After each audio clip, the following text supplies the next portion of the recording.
স্বামী বিবেকানন্দের আসল নাম ছিল নরেন্দ্রনাথ দত্ত। ছোটবেলায় তাঁকে ডাকা হতো নরেন বা বিলে, এবং মা তাঁকে বীরেশ্বর নামে ডাকতেন। সন্ন্যাস নাম বিবেকানন্দ কেন?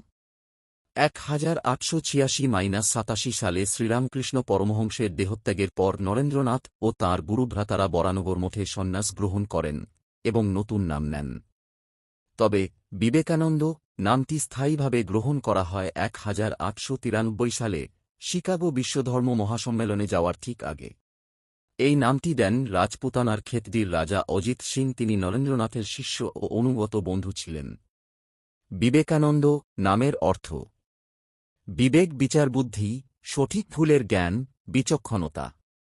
আনন্দ, আনন্দ অর্থাৎ বিচক্ষণ জ্ঞানের আনন্দ। এই নামটি তাঁর জীবনদর্শনের সঙ্গে পুরোপুরি মিলে যায়, যেখানে তিনি যুক্তি, বিচারবুদ্ধি ও আধ্যাত্মিক জ্ঞানের মাধ্যমে মানুষকে আনন্দ ও মুক্তির পথ দেখিয়েছেন।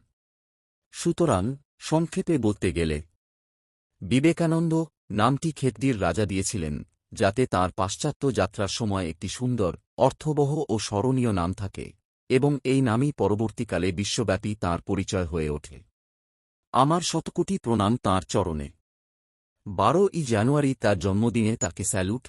ধন্য তাঁর মাতাপিতাকে এরকম সাধক, বিপ্লব ও প্রেমিক জগৎকে দান করায়। ধন্য ধন্য জগৎ তাকে পাওয়ায়। আমার আর কিছু এ মুহূর্তে বলার নেই। আপনাদের সকলকে প্রণাম জানিয়ে আমার কথার বিরাম দিলাম। আপনারা সকলেই ভালো থাকবেন। যদি ভিডিওটা ভালো লাগে তাহলে কমেন্টে জানাবেন আর লাইক, শেয়ার, কমেন্ট করতে ভুলবেন না। এবং এখন যারা আমার চ্যানেলটায় সাবস্ক্রাইব করেননি প্লিজ সাবস্ক্রাইব করবেন।